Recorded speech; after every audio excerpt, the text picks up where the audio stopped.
For 60 years, the regulation has been always trying to reduce the performance of the car, while the engineers were always increasing the car performance. So for next year, as a unique opportunity, we will have probably the fastest car of the Formula One history.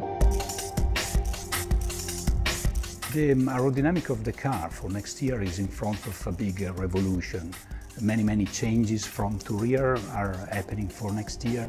Starting from the front wing will be wider and will have a delta shape. The front wing will interact with all the rest of the car and pushing for various changes on the suspension and all the aerodynamic elements.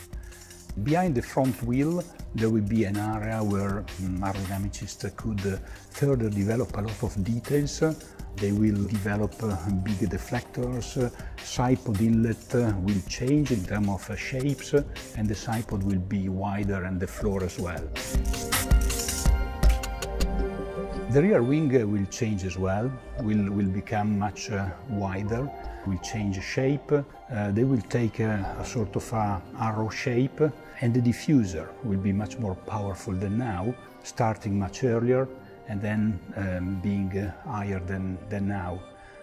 All has been thought to have a better aerodynamic shape, but as well a better looking car, much more aggressive and looking fast.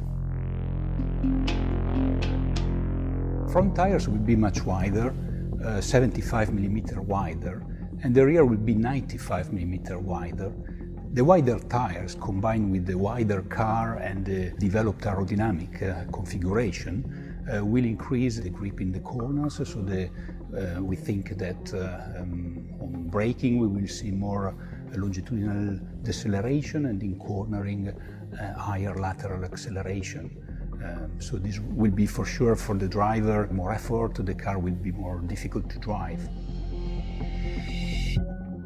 The minimum weight to compensate for the tire increase, the aerodynamic change, will increase from 702 kg to 722. So the car will be 20 kg heavier to compensate for all those changes. And because of the car will have more drag, it has been increased the fuel allowance to 100 kg to 105 kg.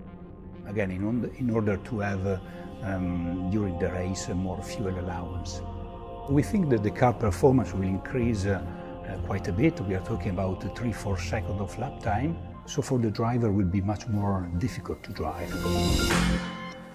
The next year car, is a game changer.